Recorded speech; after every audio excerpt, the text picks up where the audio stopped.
like to say thank you to my co-authors on this research project. This is our 9th year running the International Anime Research Project. So we got Kathy, Nuka, Courtney, and then Sharon. And then we have our undergraduates who come to the cons with us. Except they are no longer undergraduates, they've all graduated. But they still come with us because they love going to cons. Giving a free hotel room. So 2 ways that, basic ways that people do research. One is we have an idea of what a picture is going to be. We make a hypothesis, and we go out and we test those hypotheses. So we know what the picture, we think we know what the picture is going to look like, and then we go collect the numbers to fill in, does the picture actually show up? The other way is more exploratory, which is we collect the numbers, and then we see, does a picture emerge from that data? This is also a slide that reminds me to tell you there are going to be a lot of numbers in this talk. So it's going to be a little bit boring, hopefully not too boring, hopefully I'll say some interesting things at some point. So the research project, what we do is we one study a year, one survey a year, and then after we close the study, it's open for about a month, we put out on our website the preliminary results. So these are things, for example, this is, I feel a sexual attraction to my waifu husbando. And as you can see, we do tend to have sexual attraction to the waifu. So we put out these preliminary results, and then what we do is take months and months and months and write these long, boring academic papers. And so we put those out. Most of them are free on the website. There's only 2, 3 that are not for free. You just email me if you want a copy for free. And then I go out and I give talks, like I'm giving right now, disseminate the information. Then we get questions that anime fans want to see us answer. Also, at the end of this year's survey, you'll see a question, open-ended. Is there anything you want us to address in the next year's study? So we get a bunch of the study for this year is probably about half of it are things that y'all have asked us to answer. And then those comments get pushed into next year's study. Well, every year, the 4 of us bicker about, because there's only so much space on that survey, so we have arguments about whose ideas are better, and I'm always the one who advocates for y'all on the team. Because usually your questions are more interesting than my boring psychology questions. Our research table is over by the skywalk. If you did not notice us, we're wearing the lab coats.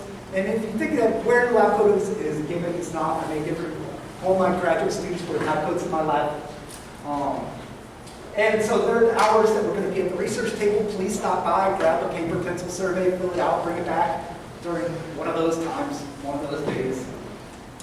So if you didn't have already visual in where that table is, it is over here, next to the skywalk. Over there is the dealer's room. So everybody knows where we are. Nightmare line of registration. See what? In that nightmare line of registration. Yes, we definitely hit up the login branch. If you want to find our website, just Google Anime Research Project. We'll probably be one of the first websites to show up. There, you can download a book that we put out last year. You can download it for free. So it's our way of saying thank you for taking part in our research. Here's the results. Again, it's about disseminating the information that we've learned through this project. And so what I do here at AnimeFest, because I'm here almost every year, except for the December one, I was in a different state. Anyway, I give an update on what we've learned in the past year. So there's a bunch of stuff we studied that I'm not going to talk about today. Here are just some example results. If you go onto the website, you can download the papers about all of these topics. The sexism one tends to be the most popular. Also stereotypes. I will talk about stereotypes again today. Anyway. So I'll start off with giving the basic demographics of the anime fandom. This was mostly from our 2014 study, but it doesn't change very much. And I'll talk a little bit about that as well. Here's the age of the anime fandom in our research. And there's 2 things I need to say. One is our research goes through ethics boards, which says that we're not going to harm you. And one of the rules, at least in America, is you're not allowed to do surveys with anybody under the age of 18 without parental permission. And my IRB would not give me permission to go to 16. They said, nope, you got to do 18. So that's one thing. We would probably see more down here if we were allowed to sample people under the age of 18. Also, we run the study in English language. So if you do not speak English, you are not in this data set. Two things about the demographics or research methodology I just need for now. So here's the age of the anime fandom over time, as well as the bronies and furries. And as you can see for furries and anime fans, it doesn't change over time. What that means is new fans are coming in and old fans are going out. And that's why we see the age always the same. Whereas the bronies, they got on the brony train here, and they just never got off. And that's why we see them go up each year in age. So the fandom is relatively young. And a lot of these other demographics play into or would be correlated with the fandom being young. Here's the ethnicity, race of fandoms. It's mostly white people. Here is the sex breakdown. It is mostly male. The difference is if you go to an anime con, it's about a 50-50 split between male and female. But when you get those online participants, it just shoots up to about 70% male in the fandom. Here's masculinity versus femininity. As you can see, men don't really change very much. They tend to be pretty cis. Women tend to shift a little bit more, but that is normal in what we would see in the literature and psychology anyway. So nothing really too unique there. Here is the breaking down of gender for different years. It's mostly cis.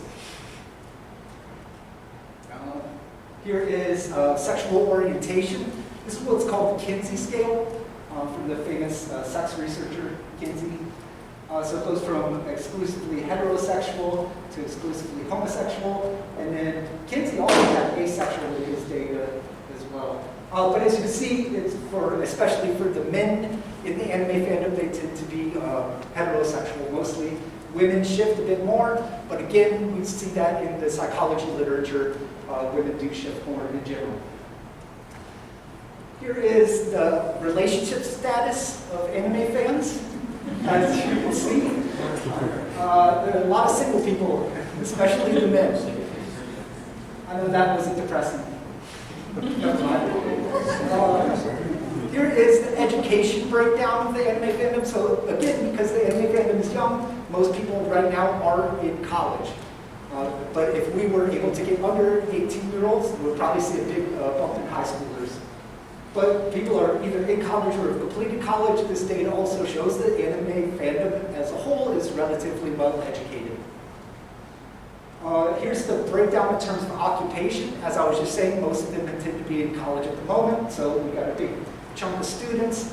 But then it's just kind of flat for the other ones. Because one of the stereotypes would be that people have of anime fans is that they tend to go into IT jobs, and that's not true. So here is where anime fans are currently living. I guess this one kind of fits the stereotype that anime fans tend to be living with their parents. But if you look at over the age of 25, then it goes down. So that's because of all those 18-year-olds in there. Here is the political orientation anime fans have. They tend to be pretty liberal. So if anime fans were a voting bloc, they'd probably be voting Democrat most of the time. Okay, so that's the demographics. Those are the types of people who are in our studies. I'm going to talk a bit about fanship and fandom. So fanship is your degree of psychological connection with an object of interest. So I love anime. And it's a personal identity in a way. It's, you know, if you ever said how big of a fan is a person, that's fanship, would be how you would measure that. Here are some examples. So we asked participants to rate strongly disagree to strongly agree on a 7-point limiter scale for these 3 items. That's how we would measure it. Fandom is a collective identity. So it'd be how psychologically connected you are to the community of fans of the anime fandom. The two tend to be highly correlated with one another, but they are distinct constructs, which I'll show you why that matters in a minute. Any questions on fanship fandom? So in our book, you'll find these these tables. So what we did was regressions with fanship and fandom, predicting various things that we've measured over the years. So again, fanship is I love anime, fandom is I love the anime community and all the other anime fans here. And so regression, what it does is pits these variables against each other and only takes out the unique part that is predicting these outcome variables. So, might as well just say it, fanship tends to be related to consumption of something, whatever the thing you love is. But it also tends to have a little of the scarier side where it's related to some bad stuff, which we'll talk about. Whereas fandom is great. The more you feel connected to the community, it's just related to a bunch of good things, which we'll talk about more. So fanship predicts more consumption in terms of the numbers of videos and books that anime fans own, also the number of figurines, the amount of money spent on various paraphernalia, and also collecting merchandise. So again, fanship is more strongly related to consumption. Fandom is related to the amount of money people are spending to go to conventions. Again, conventions tend to be a social thing, so if you love the anime community, of course you're going to want to go participate in the community. Other stuff. Fanship is related to the amount of anime watched, the amount of art people are looking at, the amount of different types of games, including role-playing games people are reading. Again, these are all indicators of consumption of the thing that people love. One thing I did learn is the anime fans do not really listen to K-pop. So sad. I thought it was a big thing right now, and then I got the data, and it's like, nobody's listening to K-pop in the fan. Are you the one K-pop fan? I'll take it. Fandom is related to going to meetups, going to cons, again, social things, social gatherings. It's also related to talking with other people about anime. Again, if you're talking to other people, it might be because you want to connect with other people, make friendships. It's social. It's also related to posting in forums instead of being a lurker. Okay, so now we get to some of the weirder things. Fanship is related to shyness. It's related to acting awkward around non-fans. It's related to correcting other people's Japanese. It's related to, let's say, their favorite character is in a relationship in a show with a different character, they feel jealous. Does that make sense? It's related to if your voice actor, a favorite voice actor, is in a real life relationship with someone else, feeling jealous of that. Does that make sense? It's related to like obsession type things. It's related to biological essentialism, which is this idea that you were born an anime fan, it's part of your genes.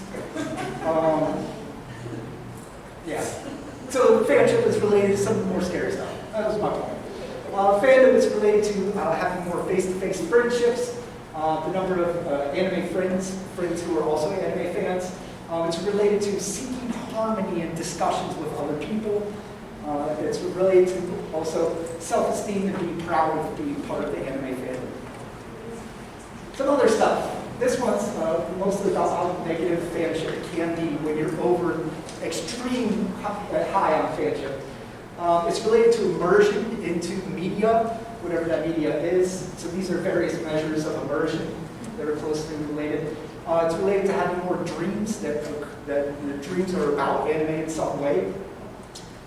Okay, so that's fanship versus fandom. So we're going to build on that a little. So I needed to get through that so you can understand the next part. So some of the more recent stuff in terms of what we do. Daniel Wan, who's pictured there, is a psychologist, social psychologist, and he's the biggest name in the psychology of fans. But he studies sport fans. And he put out this model where he predicted that the degree that you love your sport team will predict psychological well-being through the friendships and social connections that people are making. Team identification is fanship. So it's, again, it's more about the collecting and some of the obsessive behaviors rather than fandom, which is about the social connections. So he put out this model, and he did 3 studies, and in all 3 studies he failed to find evidence for it. So what we did was we gave that model, the measures of that model, to anime fans to see if it would change. So we had fanship predicting psychological well-being. But we had the degree, the amount of online communications, friends that you have, but also face-to-face friendships of anime fans that you have. And what we see here, and I'm going to go into detail, this is called a mediation model. And I'll go into detail because I'm going to show you some other ones. So this is fanship significantly predicts psychological well-being. And then fanship also predicts the more online friendships and face-to-face friendships. Online friendships did not significantly predict psychological well-being. Face-to-face friendships did. And when you stick this stuff into this relationship, the question is, does fanship psychological well-being, does the strength of that relationship change, go up or go down? What we found is that it does. And so what this is saying is, fanship predicts psychological well-being because of face-to-face friendships that you are making. Actually, right now at a con, you're probably at a well-being high in terms of being around so many other like-minded other people. And we've measured, like, after people leave a con in the furry fandom, and we do find post-con depression, where well-being goes down after attending a convention. So Daniel Wong was talking about fanship as the main predictor of well-being. And the data we're getting in from the various papers we studied is looking more like fandom should be the predictor, not fanship. So this was a study of just fans in general, undergraduates mostly. And what we find is fandom is related to well-being. And we did another mediation here where we stuck these kind of functions, things people get out of being part of the fandom. So, for example, Brodies really get a big, strong sense of purpose in life from being part of the Brody fandom. But there's also escapism. So watching your favorite media helps you escape from the daily stress of life. And then making social connections. And what we found is fandom leads to well-being through the social connections. So it's very similar to Juan's model, but we just switched out fanship for fandom. Okay, so now I'm going to talk about a different study. I know I switch up studies so much. This one we had 3 studies. We had students, undergraduate college students, who are the guinea pigs of most psychological research. My students never liked when I called them the guinea pigs, but whatever. And then we had furries and we had anime fans. What we did is we did a bunch of regressions where we had fanship and fandom predicting psychological well-being. So these are dimensions of psychological well-being: autonomy in your life, a feeling of environmental mastery, personal growth, positive relationships with other people, and having purpose in life and feeling like you accept where you are in life. What we did is have fanship and fandom, see which one is a better predictor of these dimensions of well-being. And what we find is this consistent pattern across all 3 studies where fandom is a better predictor of well-being than fanship. And this is a consistent theme that we find in our data, which is the reason anime fans are happy is because they are making connections with other people, making social connections. The more friends you make, the happier you'll be, unless your friends are jerks. Okay, so anyway. Then what we did with these data sets was we had, for the undergraduate students, we just said, how many other friends do you have who are also fans of whatever the thing is you're a fan of? And then for the furries and the anime, we had measures of different activities that the fans do, and we grouped those together into things like going to events like this right now, or going to local meetups. Various online behaviors such as posting in forums and talking to other people in forums, and then consuming, so the amount of anime that is watched along with it is read. And what we found is for the undergraduate students, it's the contacts, the number of friends that they're making is what is predicting well-being. And we see a similar pattern emerge for both furries and anime fans. But it's not the online activities, it's not consuming the thing, it's going to these events that is leading to anime fans' well-being. Any questions on that? You want me to tell you some depressing thing I learned last week? Yes. Furries are happier than anime fans. I'm happy for him. Cool. Not only that, but in the furry fandom, it's about 40% of them are also anime fans. So if you go to a furry convention, you're going to have a very high likelihood of talking to somebody who is also an anime fan. Okay, but the furries who are also anime fans have lower well-being than furries who are not anime fans. And I don't know why, and I want to dig into that and figure out what is going on sometime in the future. But anyway, I just wanted to press you a bit more. Oh, yeah. I got other depressing data you don't want to hear. For example, cosplayers get involved in more fandom drama than non-cosplayers. The reason is they have a stronger need to belong. Anyway, why am I going off on a tangent? We don't mind tangents. Let's see. So let me talk about helping. Another set of studies that we did. In terms of going back into literature about helping behaviors, typically you're going to help an in-group member more likely than you would help an out-group member.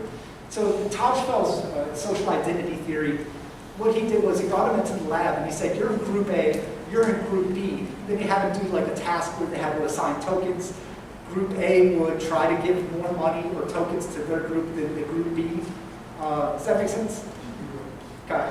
So for example, this study they set up booths that were in the same colors of the home team at a game versus the rival team colors to see how much money people gave. They gave more money to the charity that was associated with the home team.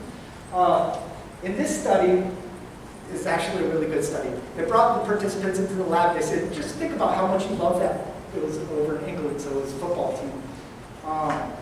And then we're going to need you to go to a different building. And as the participant is walking to that different building, they see somebody fall down and hurt themselves. And what they manipulated was the person who injured themselves either wore an in-group shirt for that sport team, the rival's sport team shirt, or a neutral, no team symbol. And people were more likely to help the person who had the in-group shirt on. And then also there's norms within different groups. Norms, for example, the Brony, they have norms of helping other people be tolerant. Okay. There's a growing amount of research showing that people who do help other people are happier. So typically this research is something like, remember a time you spent $20 help, on somebody else versus think about the time you spent $20 on yourself, and then you rate your own level of happiness. People who remember spending money for other people were happier. So we know that helping people makes people happy. So we got 3 samples, again, with bronies, furries, and anime fans. We gave them measures of the fandom identification, intragroup helping, how much do you help other people in the fandom, and then well-being and self-esteem, which are indicators of well-being. Self-esteem is an indicator. I don't care what anybody says. This is the measure of intragroup helping. I just wanted to show that the most type of helping that people do in the fandom is giving advice to other fans. And so what did we find? So we saw in the Brony fandom, where the degree you're connected with the community through self-esteem through helping other people. And we saw the exact same thing in the anime fandom, and we saw the same pattern of results for the furry fandom. In other words, going out and helping other people within your fandom will make you a little bit happier. Let's going to see how much time have I spent, because this is going to be the second half of this talk. It's good. Long haul. So what we did is we tested 36 stereotypes of otaku. And what we started this research with was we went back into the literature saying, what do academics, how do they define otaku? How would they describe people who are otaku? And here are some of the things that we pulled out from the literature, the academic literature. So otaku, those who indulge in forms of subculture strongly linked to anime, video games, computers, science fiction, anime figurines, and what are these content, passion, devotion? These are kind of the themes I was getting when I was going through these definitions. So for passion, an example definition is otaku are enthusiastic collectors and manipulators of useless artifacts and information. A dedicated, usually male fan. Let's see. A colloquial Japanese term that refers to an obsessive, excessive, and addicted fan of certain cultural materials. Let's see, for relationships, a group of young people who lack the ability to form meaningful relationships with others because of their intense attachment to manga and anime. Here's some of the different descriptions of otaku. So fanatical introversion, sitting alone in class, friendlessness, and having gloomy expression. And this was the dude who coined the term otaku, according to the literature. Isolated, socially inept, occasionally violent, obsessive fanatics who make their hobby their life. Single, straight, poorly dressed, and physically unattractive middle-class young man with no social skills and a childish yet prescient fascination with cartoons.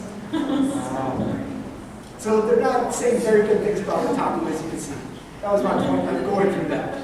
But those were the starting point of looking what are the stereotypes that people have of otaku. So things like being male and being obsessive. So we went back through 4 of our studies over the years, and that's where we pulled the data that we're going to use to test these various stereotypes. And what we're doing in terms of testing the stereotypes is, one is it something that separates otaku from non-otaku anime fans? If it's something that separates them, then that stereotype has some meaning to it. It can be used as information to tell you something about a member of that group, and also where people fell on the measure. All right, so we find it goes up and down, but it's about 30% of the anime fandom say I am an otaku, and that's how we defined it. We just said, mark it off on the checklist of various identities. If you take this year's survey, you'll see that big list of identities. And otaku's on there, so maybe you'll write another paper on otaku. You'll be in there. Okay, so let's go through these. Again, there are 36 of these. So hang in there. First one, otaku are young. So otaku and non-otaku anime fans did not differ significantly in their age. So it's not giving us any useful information there. But they tend to be young. I mean, the mean of 23 is pretty young. So we said this one's partially supported. Yes, they're young, but it's not a distinguishing feature of the group. Otaku are male. So we find that about 70% of otaku, anime fans in general, remember 70% were male. Otaku was 67%. So it was not very different from the fan at large, non-otaku fans. So yes, the majority of otaku are male, but it's not a distinguishing feature, so we only gave it partial support. Otaku tended, and here it was, otaku were either really fat or really thin. And different people would say different things in the literature.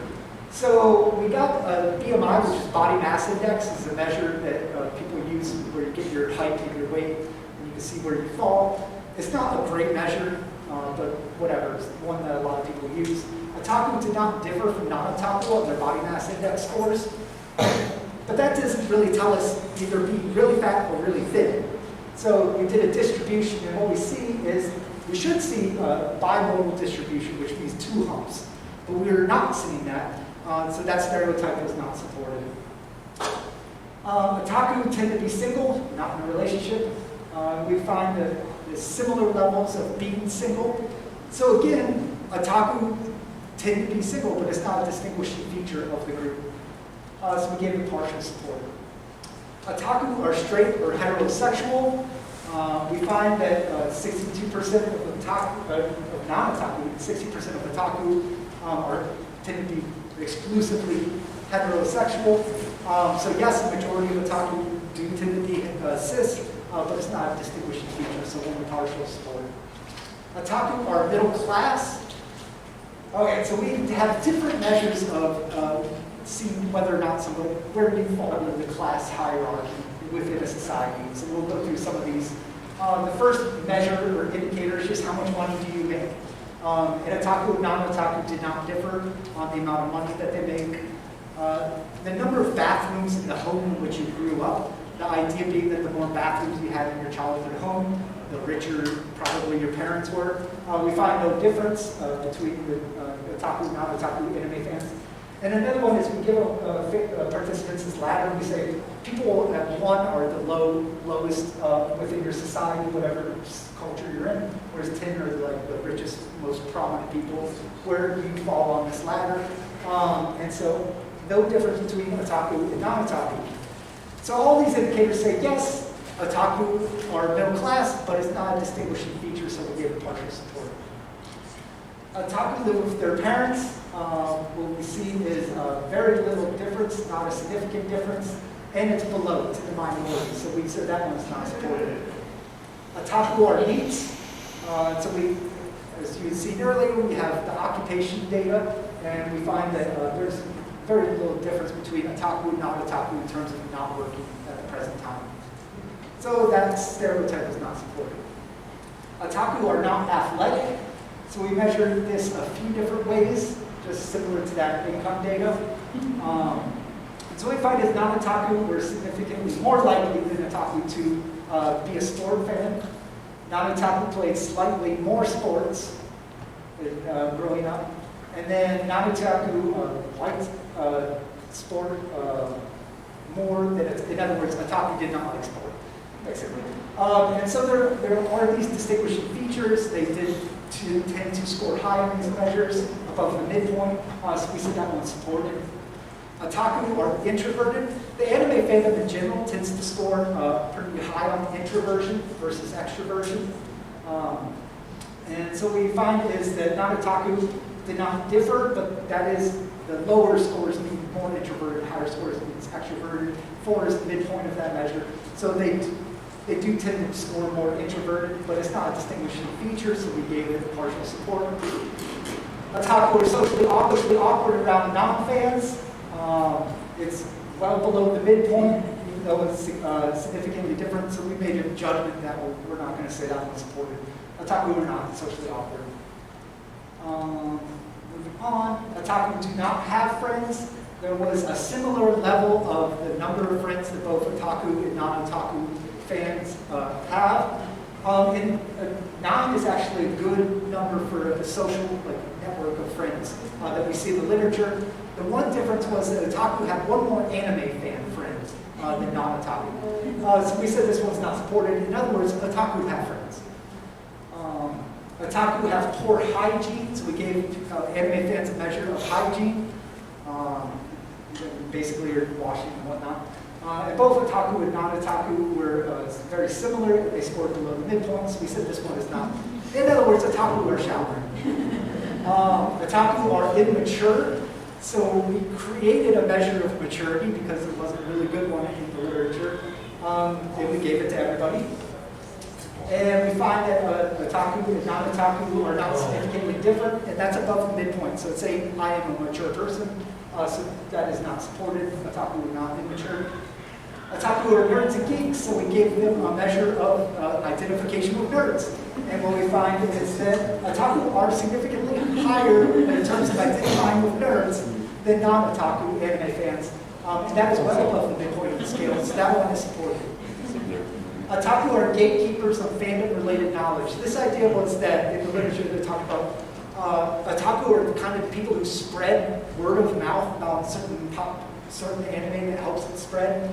In other words, they're kind of this gatekeeper role. So we had different measures of this, again. So this one was otaku rated their own knowledge, their obscure knowledge, higher than non-otaku. They rated their knowledge of the anime industry higher than non-otaku.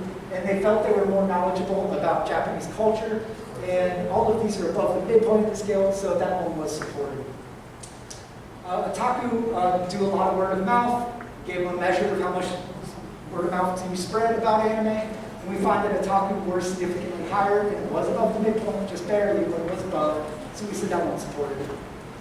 Otaku are obsessed with anime, so we gave them a measure of are you obsessed about anime, and how fans rate on that. We find that otaku do rate higher than non-otaku, and they're above the midpoint of the measure, so that one is supported. Otaku tend to be obsessive. Otaku develop strong connections with their favorite characters. It's also called, well, you don't care about terminology. Otaku were significantly higher in terms of their connection with their favorite character. And non-otaku, it's above the midpoint, so that one's supported. Otaku get really immersed in anime. Otaku scored higher on the measure of immersion than non-otaku, so we said that one is supported, it's above the midpoint. Otaku are science fiction fans, so 45% of otaku and 43% of non-otakus, so that's not a significant difference between those two. It was below the midpoint, so we said that one's not supported. Otaku are gamers, and we asked about different types of gaming. So we have, for casual gaming, otaku were a little bit higher, but it did not reach a level of significance. Console gaming, otaku, again, were higher than non-otaku in terms of the number of people say they're console gamers. And really high numbers for PC gamers, for otaku versus non-otaku. Esports, lower than I thought it would be, but otaku are significantly higher than non-otaku. So we said this one supported because it was the PC numbers. So otaku are gamers, especially on PCs. So most otaku cosplay, what we find is otaku are more likely to cosplay than non-otaku.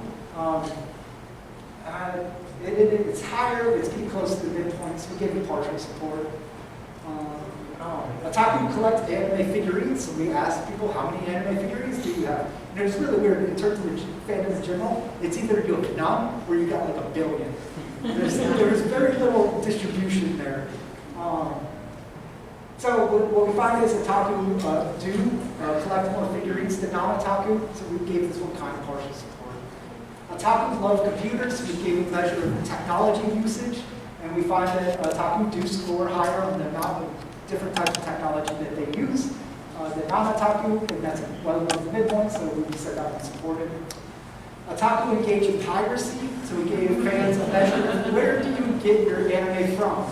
So we have TV, DVDs, a legal paid stream like Crunchyroll, a legal stream that is unpaid, so like Crunchyroll with ads, family friends, unofficial streams, unofficial downloads, which I think we all know what that means.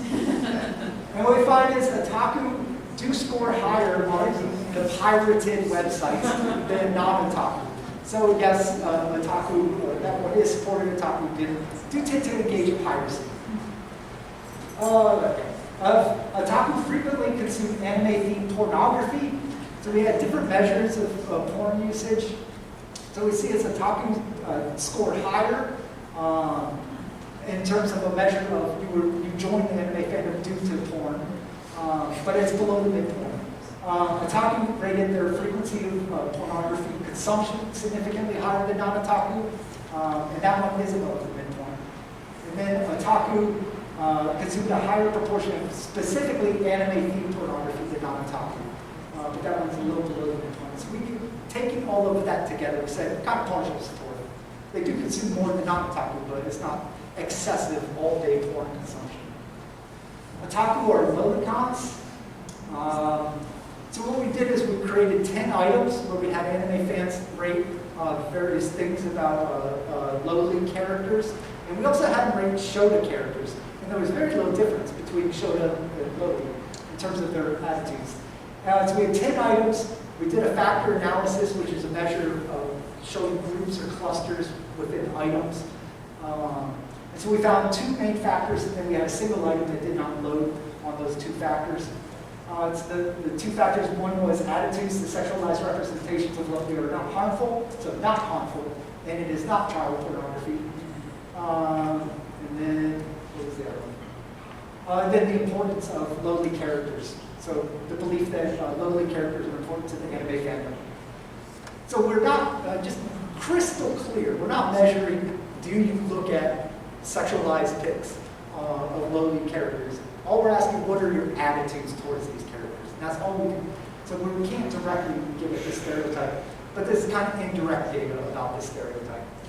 So what do we find? Okay, otaku were significantly higher in terms of saying lowly characters are important to the fandom.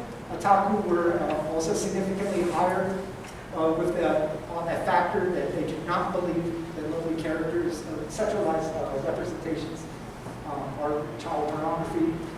And otaku scored lower on the belief that these sexualized representations of lovely characters harm the image of anime fandom to outsiders.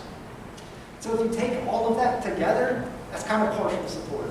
It was not, we didn't give it support because it's an indirect measure. We're just getting attitudes, not actual frequency of consumption. Okay, otaku who use anime as a way to escape. What we find is otaku do score significantly higher and well above the midpoint of escapism as a motivation to consume anime. There's actually two kinds of escape. Whatever. Escapism could be good and bad. Let's put it that way. It's bad when you just, the way of dealing with negative things in your life is to just avoid them and watch anime. So otaku use anime fandom as a way to belong, so belongingness. And yes, otaku scored higher on belongingness as motivation, so that one was supported. Otaku cling to traditional gender roles. So we had a measure of endorsement of gender roles. What we find is otaku do score higher, or no, that one was not significant. No difference on male endorsement of male gender roles. There was no difference with female gender roles, but both of those were above the midpoint of the scale. In other words, they are endorsing traditional gender roles, both for men and for women. So partial support. Otaku are elitists, and so there was no measure of elitism, so we created one. And what we found were there are two dimensions of elitism. One was like putting other people down, and the other was just talking yourself up. The two different dimensions. So otaku did not differ from non-otaku for putting other people down. Otaku did score higher on self-inflation, elitism, so talking yourself up. So taken together, we gave it partial support because it was getting close to the midpoint. Okay, otaku expect, and I'm sorry, 36 of these stereotypes. Otaku expect others to think poorly of them. So we gave measures of perceived group discrimination and perceived personal discrimination, which are two different things. Otaku did score higher than non-otaku in terms of group. They believe that anime fandom is discriminated against, and otaku scored higher with the belief that they are personally discriminated against for the anime fandom. And by the way, the anime fandom is stigmatized. But you're not like stigmatized like furries or bronies or Barbie doll collectors for some reason. They're stigmatized. You're more like, if the midpoint is here, you're like a little bit below it. But you're still stigmatized. People don't want to date you. Non-anime fans. Every study we measured on, they do not want to date an anime fan for some reason. Otaku hide their identity being an anime fan from others. So we've got a measure of how much do you disclose your anime fans to different types of people. And that one is kind of supported. It's below the measure, but it's getting close to the point. Otaku are dysfunctional and experience poor well-being. And so over the years, we've given lots and lots of measures of well-being. And what we find is there were two differences, two indicators of well-being that we scored differently on. One was otaku scored higher on being depressed, and otaku scored lower on self-esteem. But this is what we call an effect size. It tells us how meaningful is this difference. And this effect size is very low, saying that it's not a meaningful, significant difference. And then on all the rest of the measures, there was no difference. So otaku are not showing lower well-being than non-otaku, at least in this data. Otaku consume anime and lack any balance or control. And so we had a measure of, for example, I have difficulties paying for some of my bills, or my room or living space has got messier than usual. And what we find is otaku do score significantly higher on this measure, but it is well below the midpoint, so we said that one's not supported. Okay, so that was 36 stereotypes. Yeah, I know. So we found support for 11 of the stereotypes. 14 that got that partial support, and 11 were not supported. But I want to make one big, huge limitation for this research, for specifically this study. Here was from an anime producer who I found this quote, and he said, otaku in Japan are kind of twisted, scary people who have issues. American atomic typically cute and pure. And most of this data is from Western sources, so that's why I was bringing this up. But maybe we wanted to go do a Japan study and then COVID hit, and we'll cross that one off. Eventually, we got to go because we've got a grant from the Canadian government. When you get a grant, we got to go do the thing we said we're going to do. But the weird thing was that grant was for furs. The Canadian government gave us $250,000 to study furs.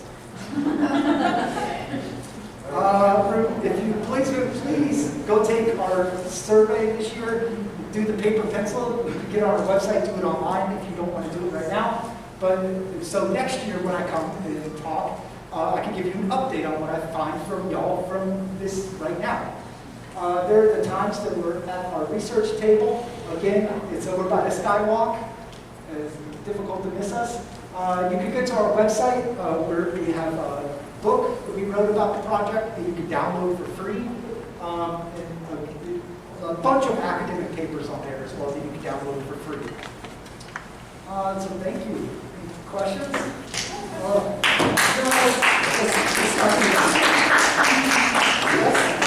Do you expect there to be a significant difference in like the demographics because of COVID? Because everyone was isolated at home? You see, I have the data, and I can go look at that data and answer your question. But off the top of my head, I don't know. So email me, and I will go to the data and look at it. But I don't think I've seen, just off the top of my head, I haven't seen a difference. Even well-being hasn't changed due to COVID. And people have said that the fandom in general went up during COVID, but I don't know if they did or not, or how to measure it. Oh, question? So I feel like I had a little bit of an issue with the otakus are not athletic. It seems like you based your study based off of otakus being fans of sports, not necessarily their ability to do feats of athleticism. Yes, so you were correct. I was That would have wondering. been a better measure. I was wondering why you may have done it that way. That's just what we had that year. I think that data came from the 2014 study where we were measuring stereotypes of anime fans in general. Okay. Yeah, it was just, I was really curious because for the gamer one, you did it based on ability to play, like actively play games and things like that, but for the athletics one, it wasn't The the same. PC one is, we have this huge block of different things at the beginning of the study. And PC gamer, console gamer, all that. So basically, the participants say, I am a PC gamer. I identify as I identify as a gamer. Okay. But you're right, I agree with you. That would have been a better measure. Yeah. Thank you. future. Put it on the survey for them to do next time. Yeah. Actually, that's not a bad idea. You got thinking? If you take our study, the last question is, what do you want us to see us answer next year? Yeah, I guess it was just kind of like a wordplay kind of thing, because like athletic, it would be your ability to be athletic versus what you kind of described felt more like fans of sports or things like that. It's just like the lowly comp data is an indirect measure that points you to an answer, not a correct answer. That's it. Questions? Yes, sir. What was the most surprising data you ever found? If you remember? The most frightening data. Most frightening I data? don't know if I found anything really frightening. I've asked, for example, like, what's the worst fan base in the fandom? And it's usually like the super popular ones where a bunch of young kids are there. Nothing really frightening. Again, Hey, that's good. That means that. otaku are simple and pure. Yeah. I was shocked. Hey, that's a good thing. Yes? Do you have any long-term data, like how far back does it go? Like, can you track, like, from the 90s till now, how much the anime thing has grown? There is this subatomic professor, I don't know what he does, real science, not my bushwashing psychology. And when he ran a survey online from 97 to 2007, you have to use the Wayback Machine to find that data. And someday I was thinking of looking at it, but we started in 2014, 2013-ish. But We started a longitudinal study 2 years ago. We're going to run it for 3 years. So we got the same group of people for 3 years grading a survey. This December is the end of it. So ask me about longitudinal data at next AnimeFest. Yes? Did you cross-reference the statistics you found on the Wayback Machine? With who? On the Wayback Machine with the previous study? See, that's what I was thinking of doing, is going back and looking at what they... But here's the thing. Their survey was not psychology-based with theories and stuff like that. It was mostly like, how many video stores are within a 5-mile radius of you type of questions. So a good amount of stuff is not applicable today where people are just getting online and streaming. Okay. But I want to go back and look at through his data and see, maybe just ask the exact same question now. And then I can do that. That's a good idea. Let me write that one down. A lot of good ideas, but Well, this is how we do it. It's what, how do I record my these things? It's Rue is the dude's name. And then retest. Thank you. Any others? Yes. In the gaming, I didn't see card games involved in that figure, and by proxy, maybe a point to look into would be likelihood of gambling or gambling tendencies. We have gotcha games on there this year. Would that get gambling tendencies? I believe that.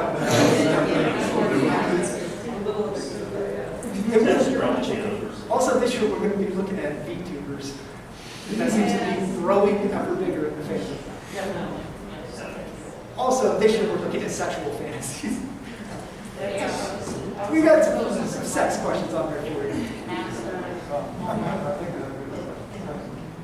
But anyway, I'm here all weekend. I'll be at the research table if you want to find me and give me more ideas. Otherwise, thank you for coming. Thank you. Thanks.